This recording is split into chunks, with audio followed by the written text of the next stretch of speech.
Taste of turpentine and blasphemy. Driving a desert highway. West Texas. Fucking hotter than hell. Wish the air conditioner worked in this thing, but it don't, so we may have to crack a window here as soon as we talk. But, I've been brushing my teeth as I ride, making sure I floss. Something I recommend everyone do in the audience as well. Beautiful country down here. Never been here. Beautiful country. Out and beyond, part of probably the Texas Hill Country. And I wanted to mention, though, for the Iditarod fans, that there's some issues with what's going on. We mentioned last year that we probably put the microscope on some of the things that were happening with the technology, with the GPS, with the trackers, with the thing with Brent Saskin and with John last year, with the iPod thing from, and Nordman made the decision. And we just had Tegan Hanlon from the Alaska Dispatch write an article, and she did a pretty good job covering it. You can tell she's not a musher or someone who is super savvy about like the mushing community or anything, but I think she painted the accurate picture without spelling it out clearly, the word corruption. You know what I mean? She kind of painted the accurate picture and planted the seed of the suggestion that this is sort of a trivial matter, having withdrawn Brent last year. And Brent was the winner of the Yukon Quest. Clearly has a competitive team. It's a mature team. It was a veteran team. It was running in 5th place, and whether you're Brent's friend or foe, doesn't matter. The team could have won Iditarod last year. He had a little momentum from the Quest, and and the way I look at it is I'm not sure there was any victories in 2015 last year. Brent won that race, the Quest, and the Yukon Quest actually deleted the footage of him and Alan Moore leaving the final checkpoint, and I had drawn attention to it and put it on the one dog class thing. They deleted the YouTube video. Alan Moore was jerking his dogs with the harness, and Brent was sort of pleading to his dogs. The teams looked a little shabby. They had changed the rules in the Yukon Quest from a 36-hour break in the middle of the race to a 24-hour break. Maybe that affected the condition of those teams. The schedules were changed around. Brent had more structured rest out there. He was sort of set up and helped to win the race last year. Some of the rules were changed back. We had him coming in second this year. Hugh Neff won the Quest this year. Was that a direct result? I'm not saying it was or wasn't. Brent had some dogs getting sick. I just had a little bit of a stomach virus myself, and I can promise you that has a tremendous effect on any athlete, not just an athlete, any person. If you get a stomach virus or anything like that, that'll take you out of competition, and it's pretty hard to control that type of a variable as you throw that into the mix. So it's hard to say whether the 24 to the 36 was one of the deciding factors that helped Brent win his first win for the Quest. But it's even harder to say last year that Dallas, that him and Dallas could not have possibly been neck and neck for a photo finish, or Brent could have edged out Dallas last year. Dallas certainly has inherited within the business of Iditarod, and it really is, and it's something we need to look hard at. It's looking more and more not like a competition, but more like a non-profit, which is what it's structured as, but more like a corporation where you have these sort of, you've got Mark living. There's so much ambiguous activity that's just borderline, outright, total corruption that it's the actual equal playing field and the competition is sort of lost. And no one's not, and I'm not saying that it's not like musher X and dogs starting the race and going to the end, but you have, some of these corporate type mushers have been doing it for years, and they're sort of in there forever, and they got handlers working for them, and handlers do all the work, but then they're still the ones who are going to be taking the dogs to know them, these corporate mushers, whether it's a Boozer or a John Rowe or a King, and they still do some of the runs, or even a Seavey or a Sass, you know what I mean? And they've got other people trading the yearling teams, and then they just get the dogs. It's like getting a brand new Northern Outfitter jacket every year, getting a brand new dog team every year. They got all their sponsors and shit. Maybe there was a couple years back in the day where I gotta crack the window here, it's so fucking hot. But maybe there was a couple years back in the day where it had, all that shit was aligned well, and their heart and their soul was in it. But like anything, maybe they got a little bit tired of that shit, and they're not totally passionate about it anymore. They're kind of going through the motions, which is sad though, because it becomes a business thing where you've got your CEO at the front desk taking the pictures and getting the sponsors and doing the race, and then you got people mopping the floors, picking up and cleaning and feeding the dogs and training the dogs.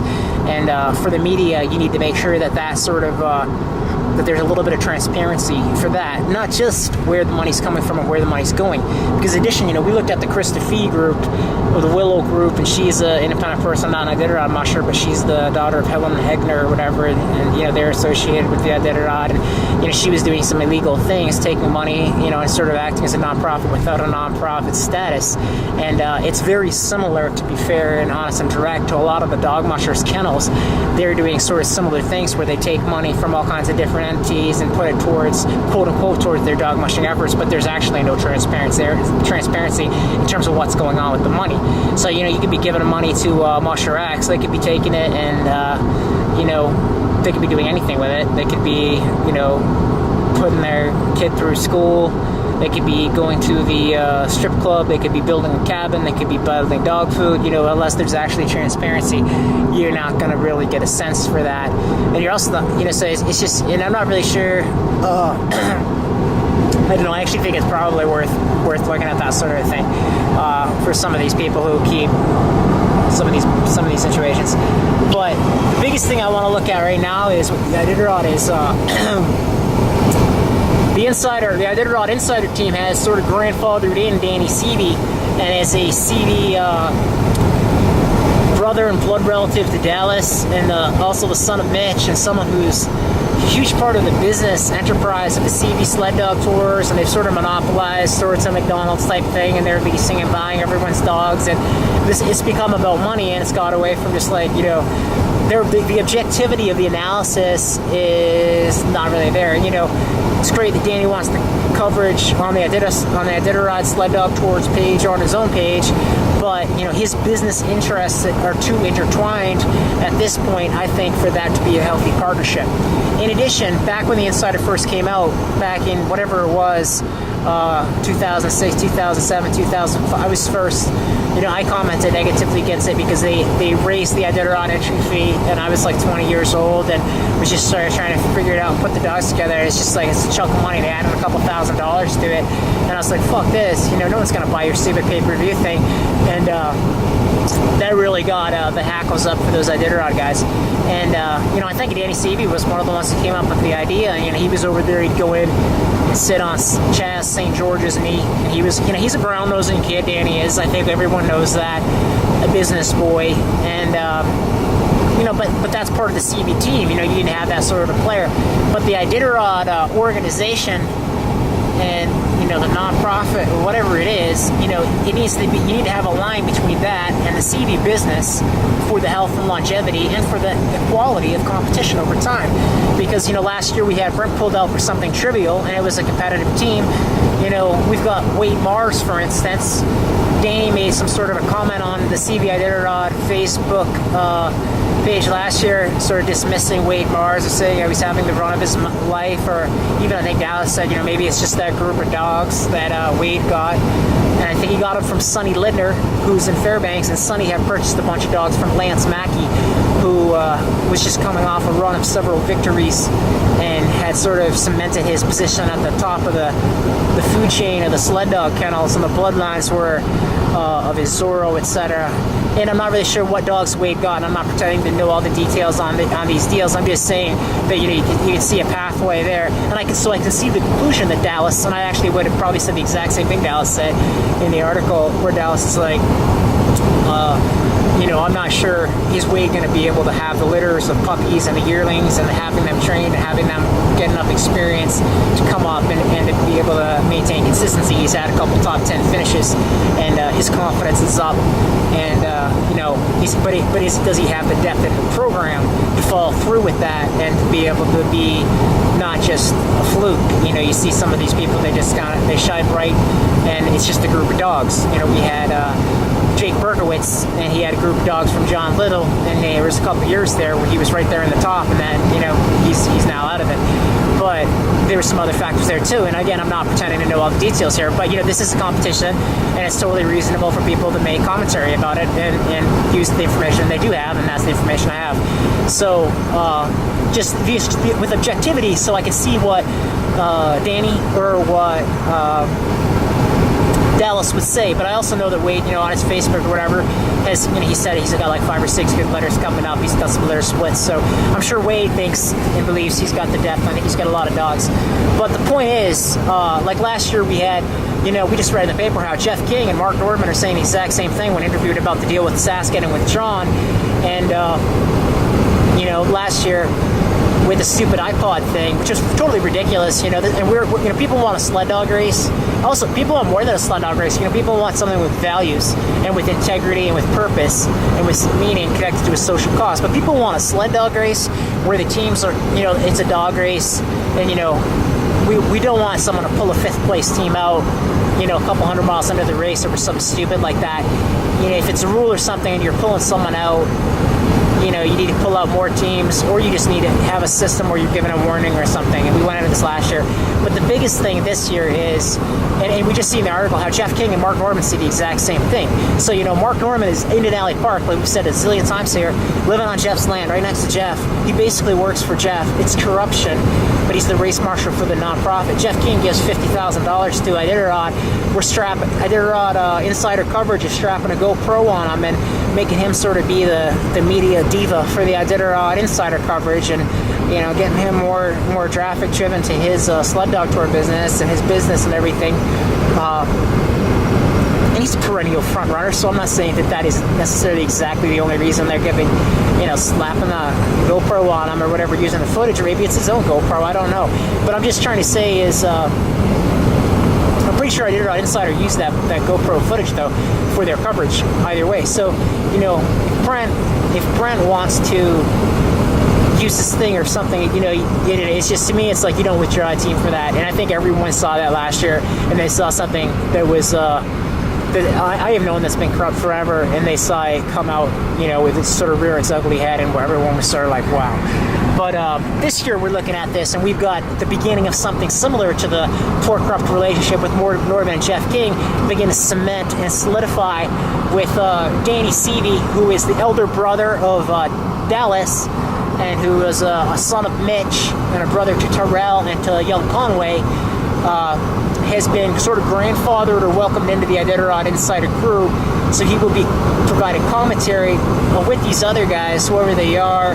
Greg Heister, and I don't see the Insider at all. I don't see it for years. I don't think anyone does. But the danger here is, the Seavey Iditarod website is going to lose traffic. I don't think it's going to gain traffic. Yeah, it might gain traffic. I don't know what it's going to go on with that. I don't think it matters for them. I think that their business is pretty established. But the biggest danger is, Danny Seavey might have his hackles run the wrong way with Wade Mars. He's just going to say something, or he's going to present something. And in 5 to 10 years, we've got Wade Mars, or the next Wade Mars. Forget about Wade. Wade's kind of probably established enough. He doesn't need to worry about this. And they're going to get slapped with some stupid fine or withdrawal or something just because they're rubbing shoulders the wrong way with Danny or with Dallas or something. You know what I mean? I mean, seriously, these are real concerns. So, we need to make sure that the line between the people doing the judges, the race marshal, the people who are actually working for Iditarod with the media, we've been Heister doing this for how many years and shit. I mean, if Heister, if some of these people want to do this, it's one thing, but if you've got, we said this last year with that in-depth podcast after the Southwest draw, but if you've got person X sitting next to person Y year after year, it's a little bit of friendship, a little bit of chuckling, joking, some insider jokes and stuff, and then all of a sudden, it's people read off each other's cues. It's like, I've only met, for instance, to be fair and honest, I've only met Wade Mars a few times in my life. I know him enough. I used to be friends with Ryan Reddington. So, if Brian says Wade's a good guy, I'm going to say, well, Wade's a good guy. It's like I used to work for Martin Boozer. Martin Boozer says I'm a good guy. Everyone might treat me like a good guy, but if Martin Boozer says something negative, then there's that ripple effect. If Mark Norman's sitting next to Jeff and Jeff says something negative about Brent, Martin Norman might pull Brent right out of the race. So if Danny Seavey's sitting next to someone and he says something negative about something, next thing you know, we're going to have him out of the race. So you got to look hard at the fact you got the Iditarod media apparatus has been working hard to silence mushers and to create sort of false portrayals of events for a while now. And as well as the Quest. You know, some of it, and Brent had some of this stuff too. So, you know, we're and I'm saying this with Wade too. So, you know, I'm trying to create an objectivity here that, you know, media information from people in sporting events, you know, there should be a free flow of information. People should be able to comment on the sporting event. You know, if they want to say it's great, if they want to say it's bad, if they want to say this guy might beat this guy, or they want to ask a question, or they want to present a theory, or about a run-rest pattern, or about this, that, or the other thing, all of that should be encouraged because it creates discussion and it adds to the vibrancy. And, you know, from the beginning of sports and time, that's part of what gets sporting events traction with people and, you know, creates competitive environments and arenas. You know, and the absolute opposite of that is when you have rules get changed in like the Yukon Quest, and then have a team like Brent's win it, and then you have the Quest, the organization of the Yukon Quest, actually delete the video footage of Brent and Alan Moore's team leaving the final checkpoint. I mean, that was just a clear indication that if you guys are embarrassed with that, and you're embarrassed with that, and putting that on the, you know, the condition of those teams leaving those checkpoints, then maybe you guys need to change something with your race or something, because, you know what I mean? And that's the blunt thing there. But, you know, it's like, and if you guys don't want someone to say, like, I mean, something about what's going on or whatever, you know, there's no consistency, you know, whether it's the Quest or the Iditarod, you know, you have to accept the fact that you're just setting those organizations are setting themselves up for failure.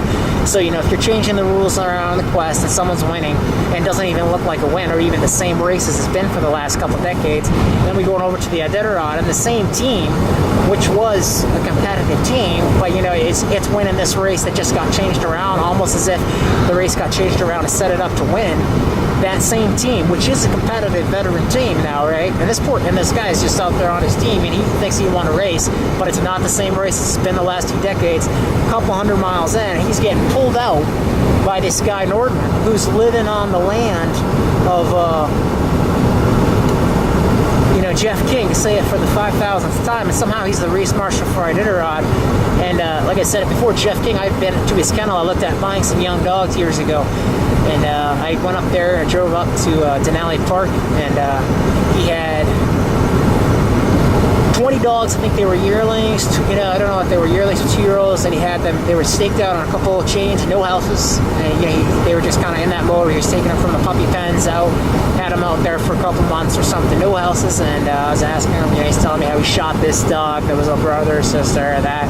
But, you know, it just really struck me because I remember he looked me right in the eye. He's telling me this, and, you know, it's like, and then I juxtaposed that to being out of Montana. It's like I had a few dogs without houses, but I had a dog trailer right on site. I had a ton of food on site, you know.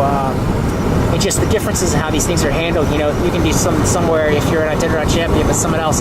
So there's no consistency. And, you know, what kind of a role model is that? You know, for a young person, 20-some years old, you go up and see that, you know, and that's the champion person who's getting held up as an example. You know, you're going to be led to follow those sort of patterns of behavior. So I think the Iditarod organization, as well as the Yukon Quest organization, as you look back on it years ago, you know, I was with John for something sort of trivial and stupid, like not having a dog handler pulling into Dawson, and I had been following John Chandlermeyer, who had written the updates for the Quest on the Quest website about the trail and everything. You know, he hadn't had a handler, and he had written about this a couple times, even in Mushing magazine. So, you know, these entities like the Yukon Quest, which withdrew me for something not in the rules, the Iditarod, who just kind of withdrawing Brent for something stupid, and you know, the effect these sort of things have on people's careers. Brent's not going to have his career affected so much by that, but we all know that, you know, maybe Dallas wouldn't have won that race, maybe Brent wouldn't have won that race last year. What's going on with these sporting events where we can't just look at a sporting event and be like, fuck, you know, this is the same sport, you know what I mean? Or at least we're all going to go up, because there's no snow in Iditarod this year, we're all going to go up to Wiseman and run 1,000 miles, or we're going to go up to Paxton and Cantwell and run over to Toke. They're going to put them in a great new trail, and then they're going to go out towards the Canadian border and double back, or some bullshit, or up to Wiseman and Cofoot and the Brooks Range, or, you know, who knows what they would do.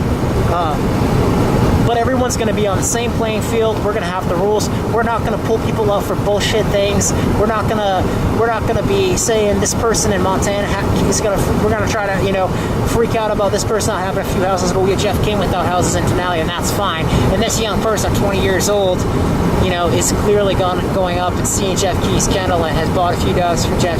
You know what I mean? I mean, clearly the patterns of influence here are not like, you know, so you have to, the sport of sled dog racing, Mushing Magazine, you know, who had the Shandelmeyer articles years ago, the Yukon Quest organization, we've all known has gone through an evolution the last few years where they've been changing the rules around and that kind of shit, you know, and then they changed them back this year, you know what I mean? It's just weird shit. And we're deleting videos of dogs, you know what I mean? And then the Iditarod organization, we're just pulling Brent Sasso. You know, we had the issue with Joe Garney, which we talked about before.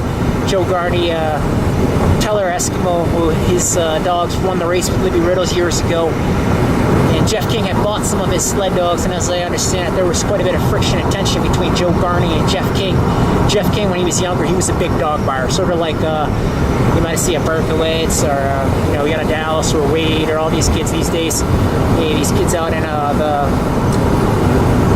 Bethel, Kuskokwim area too. You know, everyone nowadays, the days to do is just to buy a dog team and get your top 10 finish. You know, that's buy a team that's already competitive. That's sort of how things are done these days.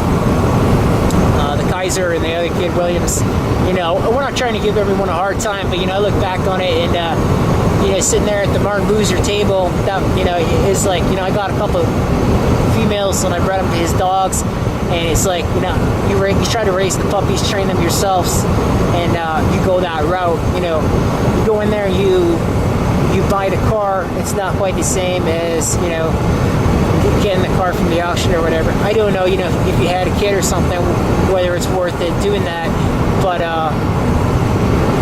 you know, if you want an equal playing, you know, it's just about money and shit, you know, and connections and business and networks. You know, that's basically what you're looking at with the sled dog races these days. You know, you got some jockeying going on in the race, but I think it's just something that really that this thing with Danny Seavey on the Iditarod Insider coverage is another blow for the integrity of the sled dog race, and I'm not sure the race is going to be able to, you know, I'm sure the race is going to keep going and stuff, but, you know, the weather conditions and everything. I think the race is sort of entering into a moment where they've upped the purse and shit. Dallas won last year.